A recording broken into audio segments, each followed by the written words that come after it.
Hello guys, welcome back to day 14. I was gonna do 14 with my hands, but it's gonna be flipped the opposite way. So I wanted to talk to you guys today about something that is so important in your walk with God. And if you watched yesterday's video, you might have noticed Haley talked to us. You posted a 30-second video. That's very unlike you. And you weren't talking. That's also very unlike you. How come? Well, yesterday's video was quiet and just a pause because what I wanted to focus on for today is rest. Your rest as a Christian is so crucially important because I have been somebody that my whole life I've been go, do this, do that, do this, do that. And I filled up my plate with so many things to do. Like I always have found myself having to be busy, having to have something to do. And as a Christian, you are supposed to rest. Having time with God, sitting down in His presence, and just letting His love and His peace just overflow you. And you just let go of those things and rest in His presence. And so today, we are going to be talking about the importance of rest, why it's important, and how you can maintain that in your everyday walk with God. So the verse that I want to read over you guys today is Matthew 11:28. Come to me, all who are weary and burdened, and I will give you rest.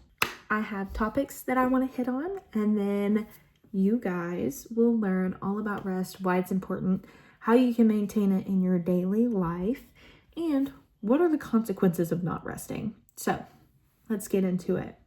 Question 1, why is rest so important? Rest goes all the way back to the beginning of time when we were created. Genesis chapter 2, verses 2 through 3 talks about how on the seventh day God rested. And so a lot of times when we read this, we just kind of read it, we skip over it, and we're like, okay, the Sabbath was born, great. But it is very crucial and very important. So God rested on the seventh day and pretty much showed us that rest is a vital part of creation. Like literally created, rested. And so by that is an example that we follow. And that rest is for our own good. And there are going to be a lot of things in here that I talk about of why it's so important and why it is vital for us. So I wrote down another reason why rest is so important is for our physical and spiritual renewal. So a lot of times when we think about rest, we think about laying down like I was earlier. But there is also a spiritual rest that we have to take. And even like I think about it like a mental rest and all of these things, because let's just be honest, life can get pretty overwhelming sometimes. It is a world that has fallen. There's stuff going on every day. People getting sick, there are people dying, there are wars, there are famines, there are all of these things that just seem so awful. They go on every day. And a lot of times taking all of that in, or even better yet, our own lives, things that go on in our own lives that are overwhelming or stressful, give us, stress or make us upset or make us angry. There are a lot of things that we need rest from. And if we live life without rest, we continuously absorb those things. But when we never let it come out, then it starts becoming a problem. Physical and spiritual renewal. So in Mark 6:31, it talks about how this is crucial. We always need a physical, mental, spiritual rejuvenation. Like it's just so important for us. Just that refresh and a recharge to deeply connect with the Lord and to disassociate from everything in the world and to come to the Father and be like, this is what's going on. I'm laying it at your feet. I'm resting. And Matthew 11:28, like we talked about earlier, come to me all who are weary and burdened, and I will give you rest. He is a provider of rest. Another reason why it is so important is that it prevents burnout. Burnout, I feel like nobody talks about that much, and that's a good video idea. Let me write that down. Burnout. Burnout is insane. Like, nobody talks about burnout. Burnout in a Christian walk is something that when you get there, it's like, oh, this is why rest is important. Because when you are burnt out, it is so hard to get back into that rhythm and that flow yet again. And better yet, we talked about in Genesis how God rested. Even Jesus rested in his walk. Jesus would leave and pray and have time to refresh and just take moments to himself, because rest is so important. If God our Father rested and our Lord and Savior Jesus rested, those are two instances where our Creator rested. So if they are resting, but we aren't, see where I'm going? It is so vital and so important. And last but not least, why is rest important? Rest helps us live more fully in the grace and peace that God has made for us.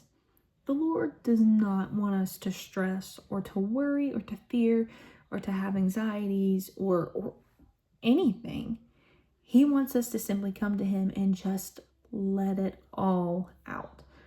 I think of it this way is, when you carry just a weight on your shoulder and then it just releases. In the same way, that is what God provides to us daily. It's just that release of, I'm here, you can rest. Leave it at the door, stay with me, rest. Rest in my presence. And I will take care of you, I will hold you, I will be with you. Okay. So, what happens when we don't rest? I am the queen of telling you what can happen when you don't rest, because I have done this time and time again, and I have seen it happen in my life every time I've decided not to rest. So number one, that burnout is bad. It is bad. There have been times in my life where burnout has set in. Like, I used to really chase down the idea of, if I look this way, if I perform this way, if I do this, like if I show up to all these worship nights, if I do all of these things and I pour in, like, it's going to be great. But I missed out on the fact that I never let the Father pour into me. Burnout is really hard to recover from, especially when you're in transitions in life and you face burnout. It's bad. It's really bad. I can't even describe it to you how bad it is.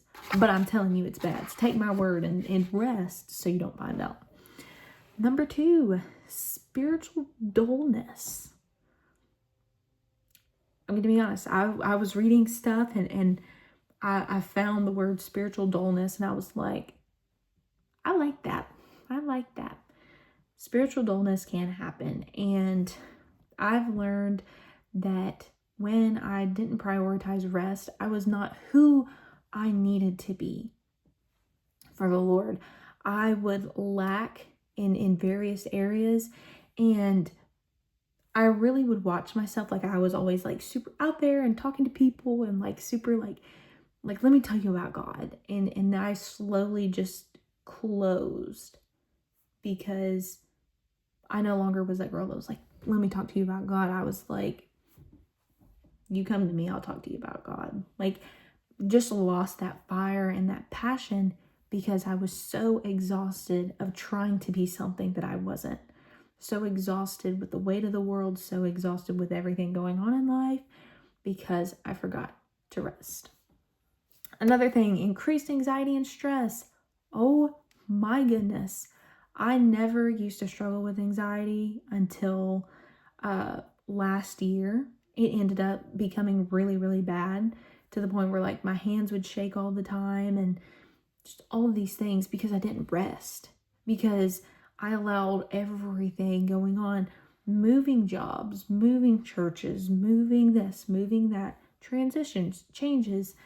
I allowed that to affect me. And because I never rested in the in between of those things, it just built and then built and then built and then built. And then certain life aspects that went on built on top of that. And I could never recover because I never would take the time to rest. I would deal with it, I'd pray about it, move on. Deal with it, pray about it, move on. But I never sat down and rested. Like I told God, hey, this is what's going on, but still kept running at the same time instead of being like, Lord, I come to you and I'm going to sit here with you and just lay it all out and sit in your presence and just rest, knowing that you are good. And now that I'm doing that, I see a whole change, like a shift in things and the way that I handle things. Like that stress and that anxiety, it hit the door. It hit the door. So now to say that I don't struggle with it sometimes is a lie. I do sometimes, but not as frequent as it used to be. Difficulty in relationships also comes with not resting. This has happened multiple times with me. It happened in high school and it happened last year.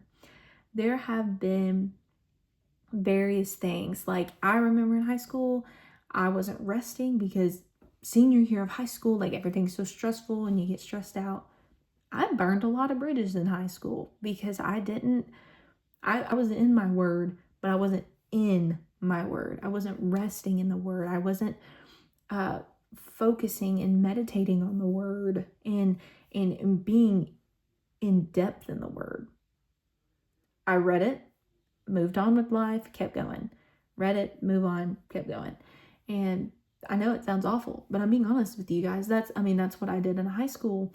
And then moving on into last year, like I said, with so much transition going on in life and just stresses of work and jobs and all of these things, like it really, like Hayden can tell you, I was awful, absolutely awful for so long. Always irritable, always just in a mood, on one pretty much. Like I was always on a mood, always on everything. Every little thing made me upset. And thank goodness he was such a good, loving man that God sent me because I don't think many people would have put up with that. But because I didn't rest, that irritability and on all of those things came out through the form of reactions. And it's twice in my life it's happened. It's happened with friends, it's happened in a relationship. And it really comes down to number 5, which is loss of joy and fulfillment in life. You can't enjoy the things of God if you don't rest, because you simply don't realize what's in front of you when you don't rest. When you rest, you take time to reflect on everything and you realize, wow, look, that's what God's doing. Or, oh God, thank you. I've never noticed before, but thank you for this. I'm having gratitude towards you because I've realized something I missed for so long. When in reality, when we don't rest, we run a marathon and we don't see anything. The best way to put it is like when you're driving a car. When you're looking forward and you're focused on where you're going, the things that are passing you by because you're going at a speed, you don't realize it. But whenever you're not driving and you're resting and you're in the passenger seat or the back seat and you're looking out the window, you notice things you never saw before because you are taking the time to pay attention and to rest. So those are what happens when we don't rest. I wanted to give you guys a few things on how to rest daily and how to incorporate them because it is very important. It is so very important. And why would I give you a video about rest if I didn't tell you how to overcome and to learn how to rest? Because we got to prioritize it, ladies and gents. Prioritize. So, number 1, Sabbath rest. Sabbath rest is amazing. Focus on Sabbath rest. Always rest on the Sabbath. That's your first step. Number 2, you need daily time for prayer and reflection. For me, my daily time, just starting off in the morning, a simple way for you guys, on the way to work or on the way to wherever I'm going. When I'm in my car, I'm going to pray.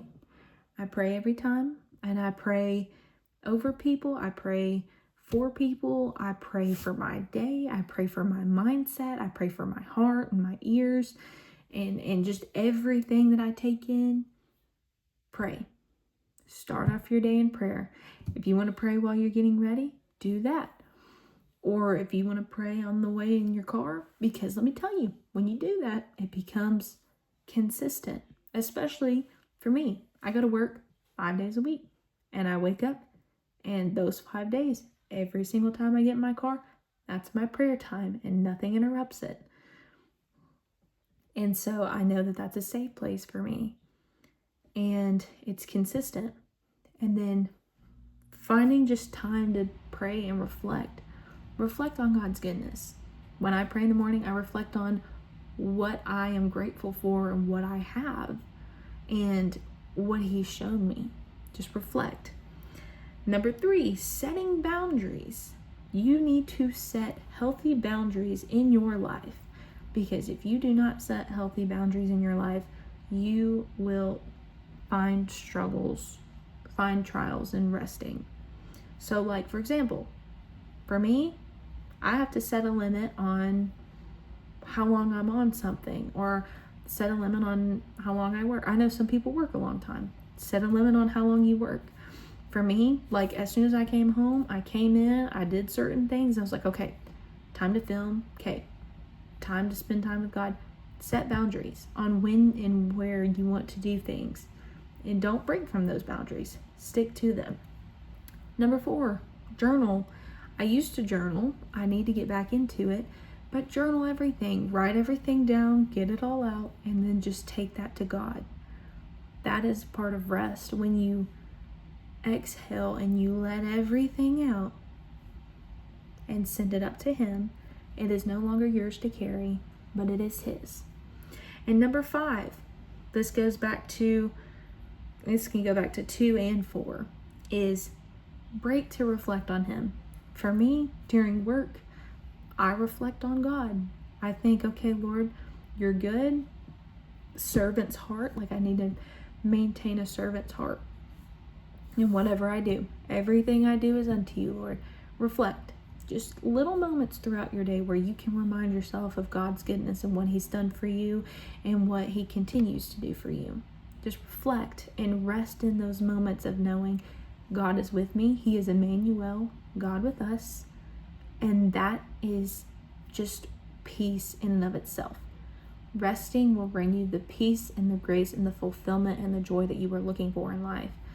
The more you rest, the more you realize how good He is.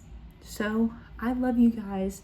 I thank you all for watching today's video. Don't forget to like and subscribe and comment down below what you want to see more about, like topics, anything like that.